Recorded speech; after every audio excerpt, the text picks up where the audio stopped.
예, 안녕하세요. 오늘도 가장 핫한 시간, 핫크립톡 시간이 다가왔습니다. 저는 조인디의 고란 기자고요. 유튜브에서 조인디 검색하셔서 구독 꼭 눌러주세요.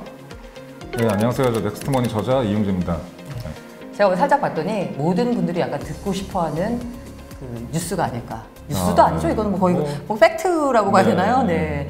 그래서 비트코인이 장기적으로 오를 수밖에 없는 이유가 뭘까? 심정적으로 정말 오를 것 같은 것만 같은 느낌적인 느낌이거든요. 근데 이걸 이제 우리 이용재 작가께서 논리적으로 설명을 해주시겠다고 합니다. 4가지 이유가 있다고 하는데요. 네. 먼저 첫 번째 이유는 통화 패권에 대한 이슈인데요. 아, 환율 전쟁인가요? 네, 환율 전쟁이 거의 전부입니다. 네. 그래서 환율로 지도에서 나라 하나 없애는 건 일도 아니니까. 네.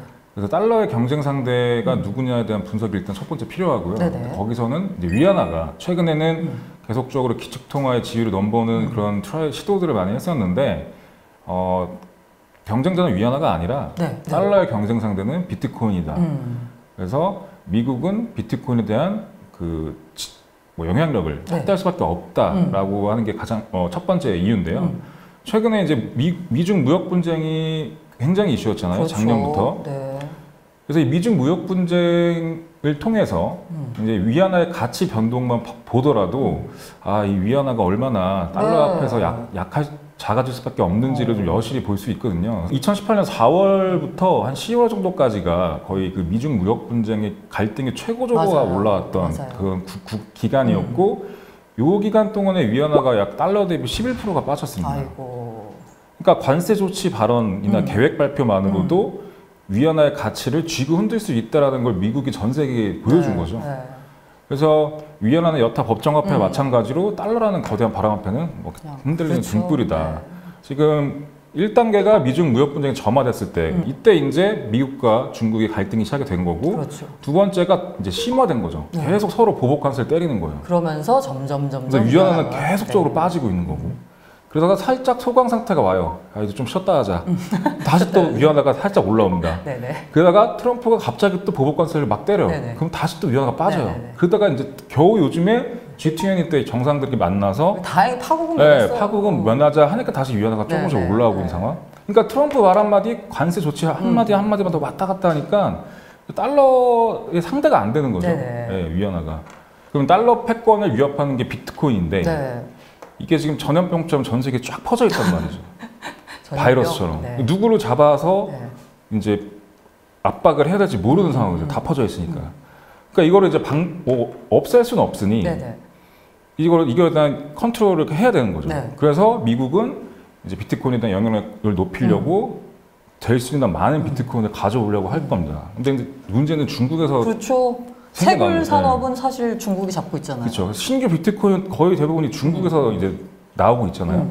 그래서 그 비트코인 생성은 중국에서 되되 우리가 유통이나 이걸 활용한 세컨 마켓은 미국이 더 커. 그럼 자연스럽게 비트코인이 생성돼서 일로 흘러 들어오게 만드는 거죠. 그거에 천병 역할을 하는 게 월가의 금융기관들이죠. 합법적으로 이렇게 가져오는 거. 근데 얘네가 미국이 이런 수법을 썼던 게 이번에 처음이 아니에요. 그러니까 이제 금에서 분리된 달러가 전 세계 기축통화 역할을 하면서 닉슨 쇼크라고 하죠. 근데 그때 기축통화하면 전 세계 모든 달러에 대한 수요가 많아져야 돼요, 일단. 근데 그러기 위해서 특단의 조치를 취한 게 그 오펙이랑 석유를 거래할 때 달러로 결제하는 거죠. 오일머니들이 어디로 흘러가냐면 월가의 금융기관으로 흘러갑니다. 그 니네 돈 많이 번 거 갖고 있으면 뭐하냐. 갖고 와라. 월가에서 금융상품 막 제공하는 거죠. 그럼 자연스럽게 그걸로 가요. 그러니까 지금 비슷한 현상으로 지금 비트코인 중국 애들이 야 너네 비트코인 최근만 해서 뭐 할 거야? 우리가 비싸게 사줄게 라고 하는 거죠. 자연스럽게 이제 흘러가게 되는 거죠. 그래서 비트코인 금융상품, 특히나 ETF는 월가의 금융기관들이 이거 가져오게 하기 위해서라도 이제 승인될 가능성이 높다라는 거죠. 사실 뭐 음모론이긴 한데 2018년 하락장을 미국이 아직 비트코인 확보하지 못해서 만들었다라는 얘기도 나오고 있는데요. 그렇게 음모론까지 가지 않더라도 사실 그 비트코인 그 자체보다는 비트코인에서 파생된 세컨더리 마켓이 훨씬 더 크잖아요. 근데 그런 상황에서 미국이 그 월가가 그걸 갖고 가겠다라는 현상이 나타나고 있는 거고. 그럼 이제 두 번째 말씀을 해주셔야 되는데 두 번째는 뭔가요? 비트코인이 자신 존재 자체를 10년째 너무 명확하게 증명하고 있어요. 가치 저장의 수단이죠. 디지털 금이라고 부르는데 네. 홍콩의 그 시위 사태 네. 이게 왜 그렇게 수백만 명의 사람들이 700만 명, 800만 명 살고 있는 홍콩에서 왜 어떻게 200만 명이나 나와서 이걸 시위를 하냐. 홍콩 인구의 25%가 네. 거리로 쏟아져 나왔습니다. 홍콩 시민들의 재산권을 침해한 거예요. 이게 그렇죠. 범죄인을 인도하는 거에 대한 단순한 그런 문제가 아니라 네.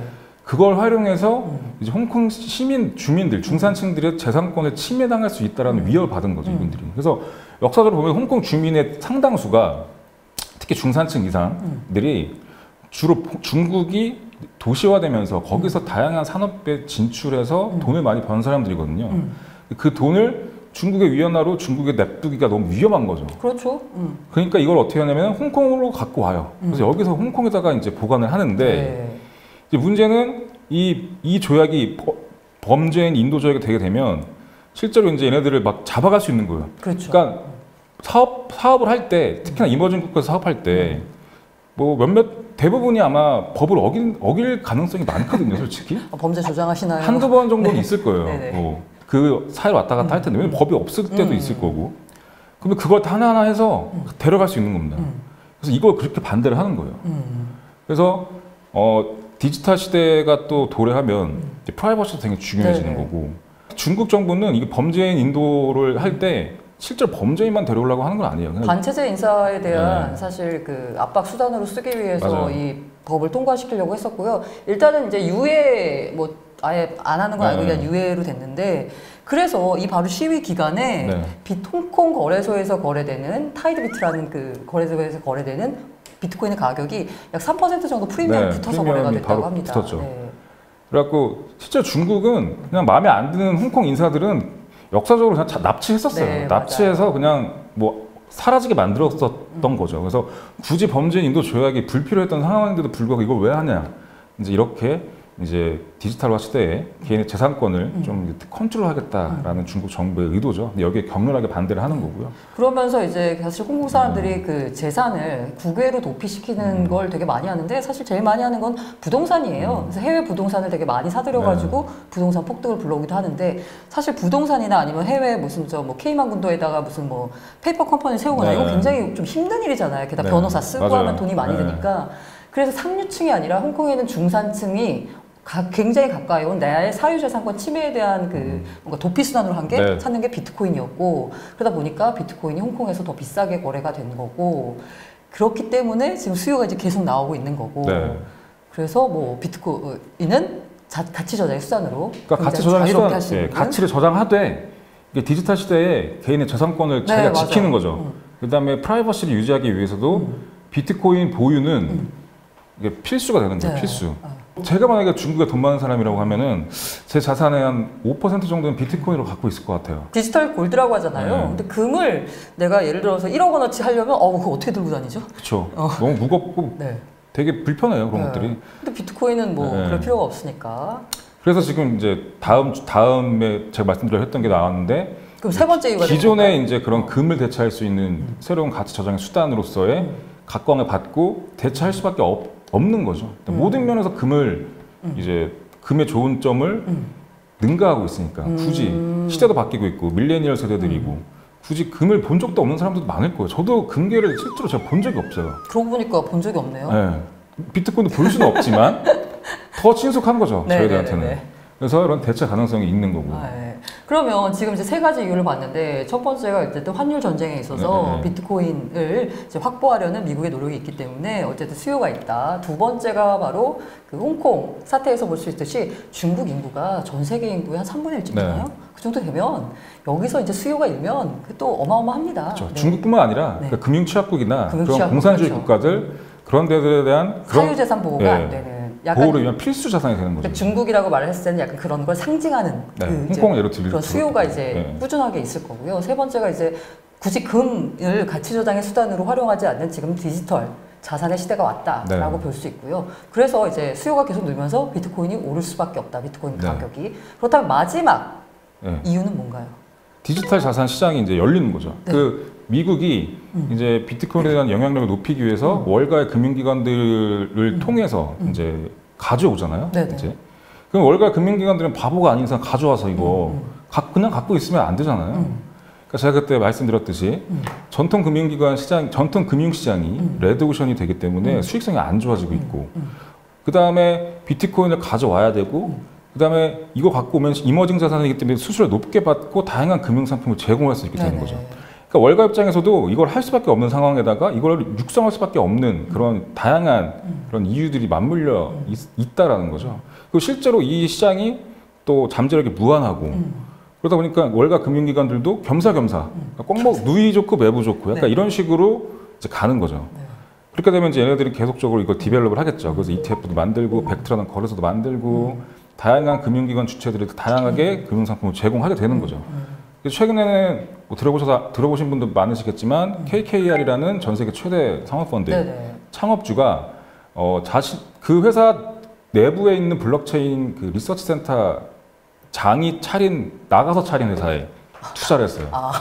이 사람이 그 나가서 차린 창업주가 인터뷰를 했는데, 내가 KKR에서 블록체인과 암호화폐를 연구하다 보니까 차라리 내가 나와서 크립토계의 KKR을 만들어야겠다라는 생각이 들어 나왔다고 하더라고요. 근데 거기에 KKR 창업주가 투자를 한 거죠. 이게 얼마나 아름다운 그림입니까? 사모펀드 같은 경우는 트렌드에 조금 빗겨나 있는 성향이 강한데, 이제 이 사모펀드의 가장 큰 글로벌 제일 최고 회사가 여기에 투자했다는 건 이제 웬만하게 들어올 사람들은 다 들어왔다라고 보시면 되는 거죠. 자, 긴 얘기라서 짧게 정리해드리자면 첫 번째, 비트코인 가격이 오를 수밖에 없는 이유. 수요 측면해봤을 때 첫 번째는 환율 전쟁 때문에 비트코인 수요가 있다. 두 번째, 홍콩과 같은 그런 금융 취약국 혹은 자산 보호가 제대로 안 되는 나라에서 중국에서 수요가 늘어날 수밖에 없다. 세 번째는 이 밀레니얼 세대들은 금이 아니라 디지털 골드가 낫다. 차라리. 네 번째는 디지털 자산 시장이 커질 것이다라는 건데요. 근데 아까 제가 네 가지라고 했잖아요. 근데 사실 여기 하나가 더 있습니다. 바로 공급 측면에서의 이유인데요. 공급 측면에서는 어떤 이유가 있나요? 네, 공급 측면에서는 다들 아시다시피 이제 내년 5월에 반감기가 예정돼 있죠. 그렇게 되면은 이제 신규 생성된 비트코인 개수가 블록마다 반씩 줄어들게 되죠. 지금, 그렇죠. 지금 현재는 이제 12.5개가 나오고 있는데요. 내년 5월쯤에는 6.25개로 블록 생성당 보상이 반으로 줄어듭니다. 공급이 딱 반으로 줄어드니까요. 당연히 수요와 공급에서 가격은 오를 수밖에 없는 거겠죠. 네. 오늘도 핫하게 여러 가지 소식 전해드렸고요. 다음에도 또 핫한 소식으로 찾아뵙도록 하겠습니다.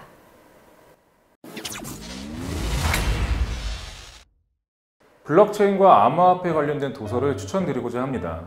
첫 번째로 안드레아스 안토노폴로스가 쓴 마스터링 비트코인이라는 책입니다. 이 책은 비트코인과 블록체인의 기술적인 내용에 대해서 굉장히 자세하게 나와 있고요. 그래서 기술적인 내용이 궁금하신 분들한테 적합한 책입니다. 두 번째는 월스트리트저널의 기자들이죠. 폴 비냐와 마이클 케이시가 저술한 The Age of Cryptocurrency라는 책입니다. 이 책은 블록체인과 비트코인의 탄생과 발달 과정이 굉장히 서사적으로 묘사가 되어 있습니다. 그래서 하나의 소설책과 같다 볼 수 있고요. 그 다음에 세 번째로는 저랑 고란 기자가 공동 저술한 넥스트먼이라는 책이 있습니다. 이 책은 마스터링 비트코인의 기술적인 내용도 들어있고, 그 다음에 The Age of Cryptocurrency의 서사적인 내용도 들어가 있고요. 그다음 마지막으로 경제와 금융의 관점에서 본 블록체인과 암호화폐의 특징도 잘 녹아져 들어가 있습니다. 종합적인 책이라고 보시면 될 것 같고요. 마지막으로 블록체인 관련된 책은 아니지만 투자와 관련된 책을 하나 소개시켜 드리고자 합니다. 오크트리 자산운용의 CEO 하워드 박사가 쓴 책인데요. 투자와 마켓 사이클의 법칙이라는 책입니다. 암호화폐에 투자하실 때 마켓 사이클을 잘 보셔야 되는데요. 마켓 사이클에 대한 인사이트를 얻고 싶으신 분들한테 추천드리는 책입니다.